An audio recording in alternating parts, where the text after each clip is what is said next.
All right, got the Rising Shed shirt on. Got Sonny here thinking, Sonny, is it time to go for a ride? Actually, I'm not going to take Sonny today. We are going to probably do that tomorrow. We're just getting going today. Today's going to be on foot. Tomorrow, I think I want to take the horses. Right, Sonny? Yeah, I want to show you something here. There's a little bit of a site. You can see some of the pottery, the grayware. A little bit of deer hair there. This is something I think is pretty cool. We have gobs and gobs of pottery in this area. It's not anything special to find it. There's so much, but sometimes you come across stuff that's kind of special. And I think this one's cool because I think what you've got here is probably corn plants decorating that pot. That's what it looks like to me. And that's definitely atypical. It's not a pattern that, it's not the geometric Anasazi standard pattern. I think this is early, before all that stuff. And just a little artist taking a little liberty with his pottery work. And I think that stuff's kind of cool when you get something that's different. Somebody that does something a little bit different. Anyway, thought I'd share that with you. And there we have the first bear track of the season for me. Right here. Looks like a young bear, probably a sow. Although I don't see any cub tracks around it, so it could be a young boar. Well, they're starting to wake up.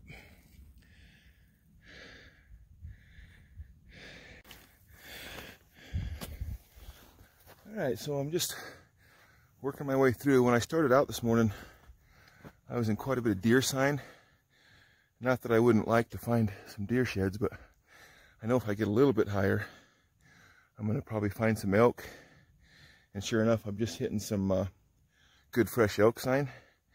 I also just came up on this another little ruin here. A lot of this stuff in this area. And I'll show you something here again. That right there is a nice little point. Now, a lot of people would say that's a spear point or something like that. Truth is, there's no real way to tell. Most likely this is exactly what they would call a preform. There is a point type in this area called the cottonwood leaf that's this shape, but most likely, let's look at this. Yeah, see, there's nothing wrong with that point. Let me take off my dumb glasses and look close. So this is a preform. If you look closely, there's no microchipping on the edge, and there's no sign of it ever being used. It's not overly thick, so this is probably a point.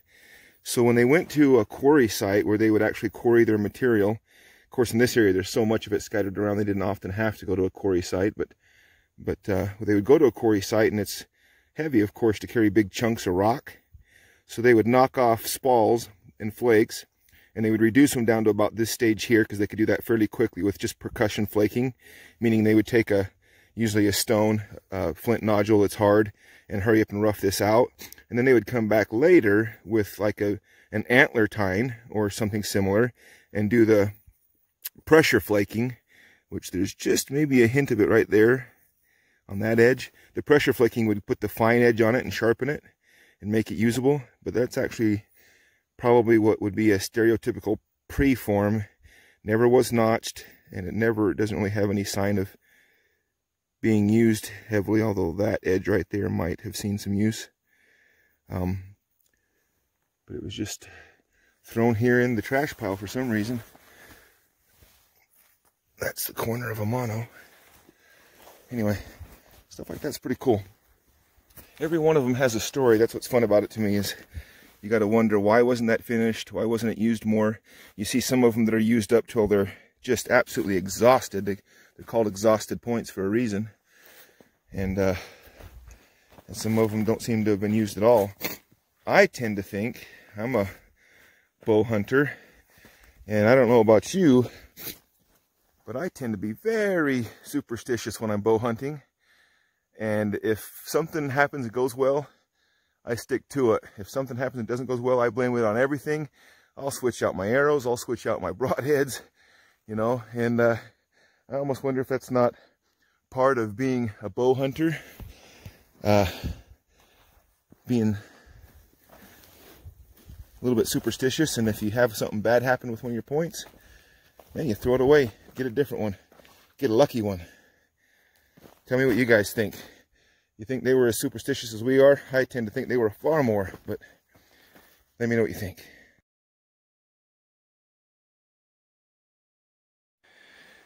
There we go. There's a little better bear. That one's definitely a boar. Come right through here.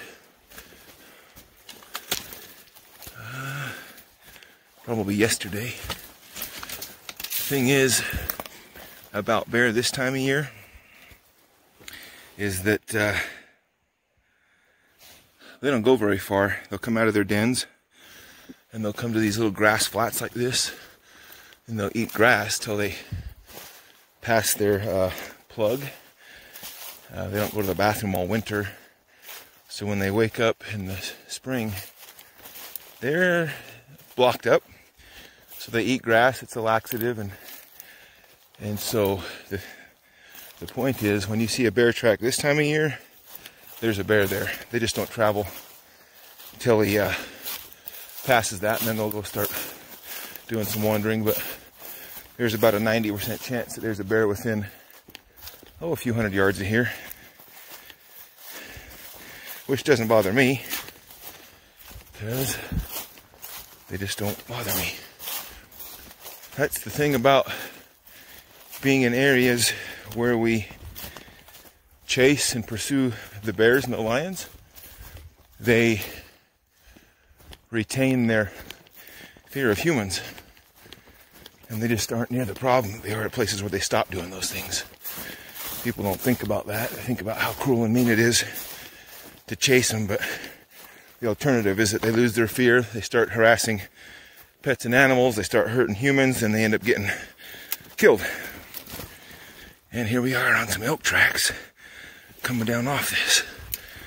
So hopefully we get up on this bench and find us some elk sheds.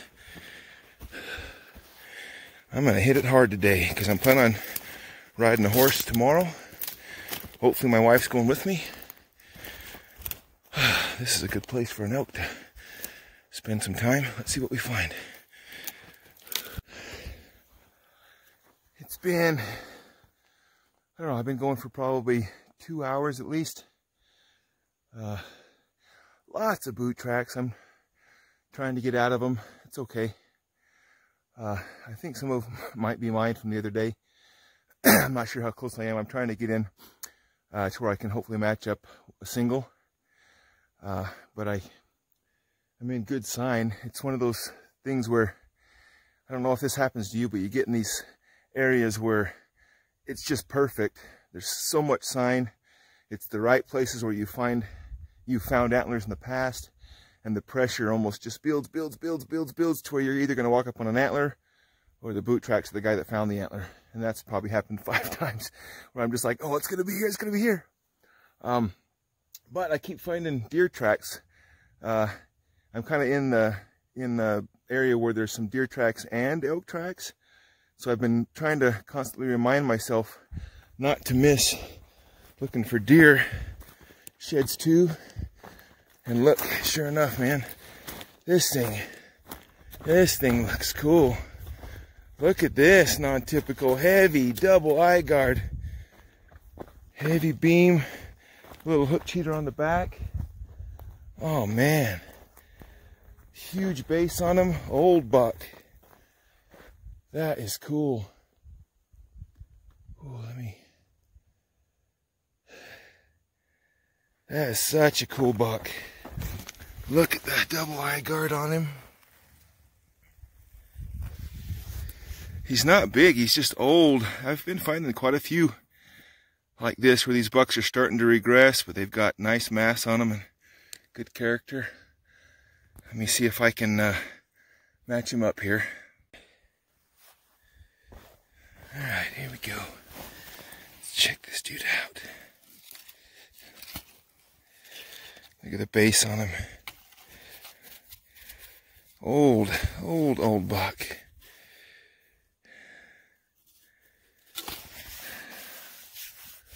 Cool. Keep going, looking for elk. All right, we're just pushing further and further in here.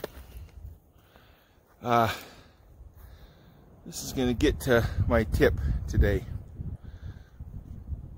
Everybody says it just kind of flippantly, but it's 100% true. Miles make piles. There's nothing you can do. Some people I know walk, they go shed hunting 3 or 4 times a year, walk 2, 3, 5 miles each time and seem to find giant sheds every year. They're lucky. I wish I was lucky, but I'm not. Everything I get the hard way. If I'm not finding sheds, I haven't walked far enough. And to do that, the tip is you got to keep yourself in shape. I'm tempted. I think I will. Let me put a picture in right here.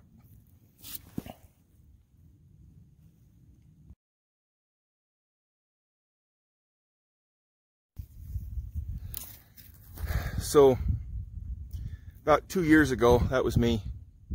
I was coming home from my hikes, telling my wife, well, I guess I've got to the point in my life where I'm going to have to start scaling back. I just can't do what I used to be able to do. My knees hurt, my hips hurt, everything hurts, and that's to be expected with age, you know. And I almost accepted it. And then one day I was coming up some stairs and I felt something that was kind of weird that I hadn't felt before, and I realized it was my dadgum boobs flopping. That's embarrassing to admit. I'd never felt that sensation before. I've always been thin. I've always been an endurance athlete. I've done a lot of running, done a lot of races, half marathons, marathons, and I was a pretty good runner. Endurance has always been my thing. When I got tired of running and I quit running, I started putting on weight, and that's why I couldn't hike like I used to hike. Let me put another picture in here.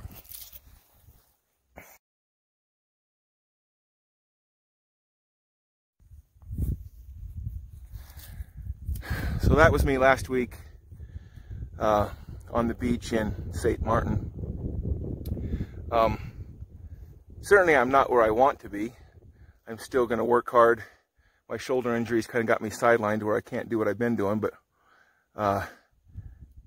about a year after I reached that point where I couldn't walk very good and I was starting to look like garbage, I decided to do something about it.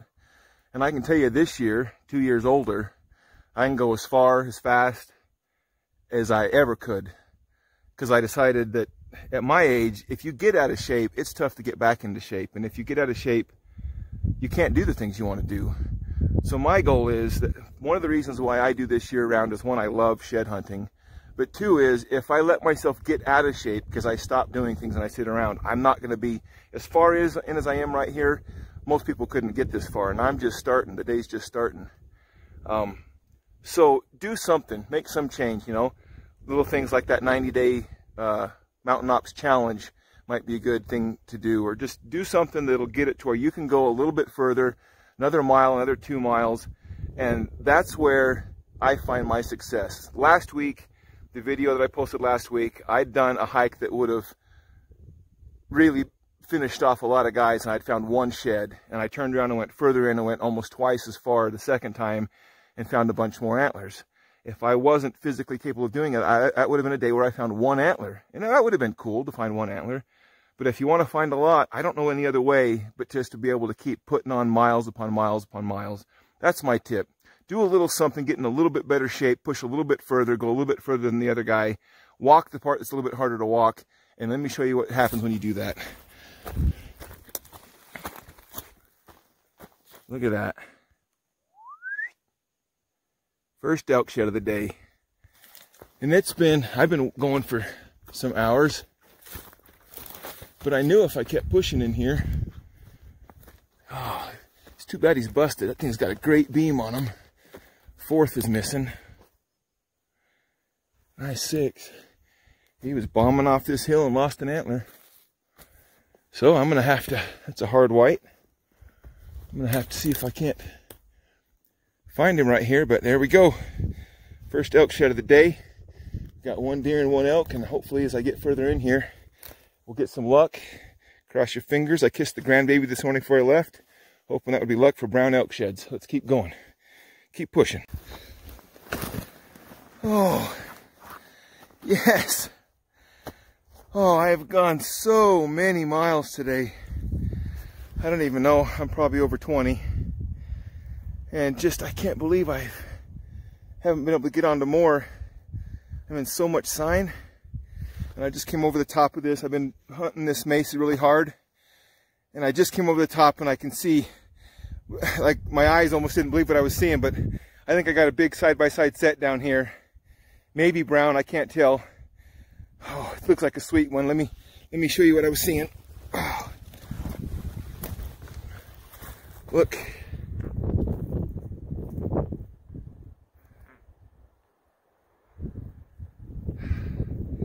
Hang on, let me refocus this. Right there, look at that. I don't know why this camera is not focusing when I adjust the zoom, but side by side set, and look at the fourth coming up. I don't know if it's a 5. I think it might be a 5-point set, but that is so cool. Let's go look at it. All right, let's go see what we got. Let's go see what we've got here. Yes, brown set, 5-point. Barely a 6. Look at that. Bull was bedded right there. Laid there and dropped both sides for me. That is a cool sight that I have walked a lot of miles for today.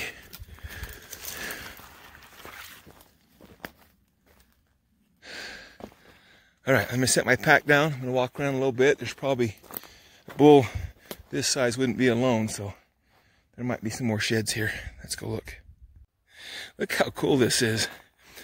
That bull was laying right here, body right here. You can see where his knees were when he got up. So he was laying down right there and just left and right fell off in his bed.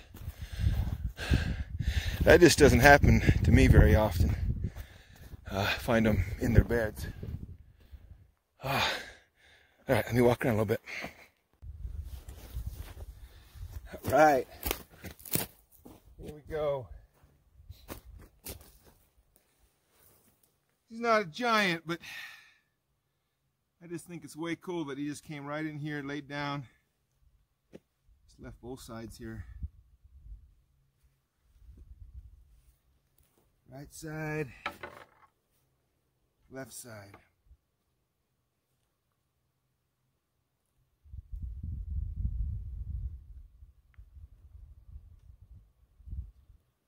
Here we go.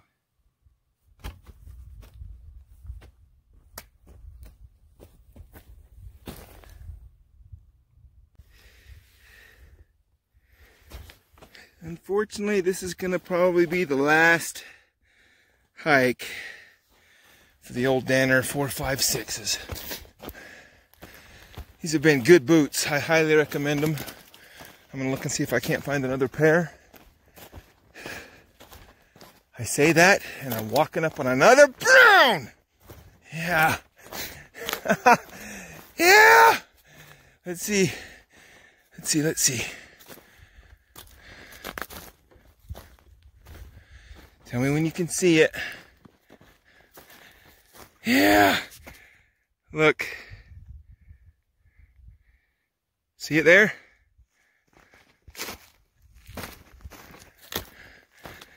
Look at that. Another, probably an antler that wasn't on the ground last time I came through here. Funny looking. So he's Got a first, no second, third, fourth, fifth, sixth. Just a young bull. But, man, that's nice to find another brown. I'm making my way back to the truck. It's been a great day. So, if you haven't yet, subscribe to the channel if you would. I appreciate it. It lets me know that you like the videos. Comment on my question earlier about superstition. And if I find anything else, I'll be back. But if not, man, what a day. I love this. Just right out here where you'd think there'd be a shed, there's just a shed laying here, just waiting on me. Got one more. Just coming down this wash. Look up. Man, that thing's been there for a long time. Set the brown down. Ooh, almost slipped. See if we can drag it down here. Another little guy.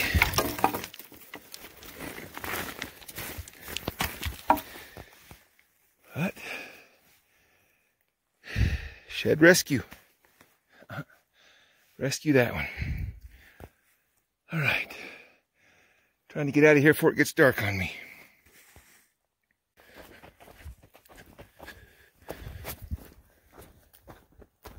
All right, here we are at the end of the day.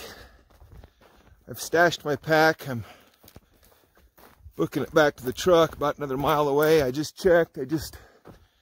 By the time I get to the truck, I will be between 31 and 32 miles on the day. That is the farthest I've ever gone on an elk shed hunt. I've passed that mark on deer before, but usually elk because it's the canyons and the pack's so much heavier. That's a lot of miles. And but I did it on purpose. I wanted to go far today, have a good day. And if I hadn't gone far, I wouldn't have had a good day. Most of them didn't come till the second half of the day, just like last week. So hope you'll kind of keep that in mind. That's the best tip I can give you, is get yourself in shape so that you can cover more miles, find more antlers, feel better, look better at the same time. Anyway, thanks for watching. Hope you have another good day tomorrow on the horses.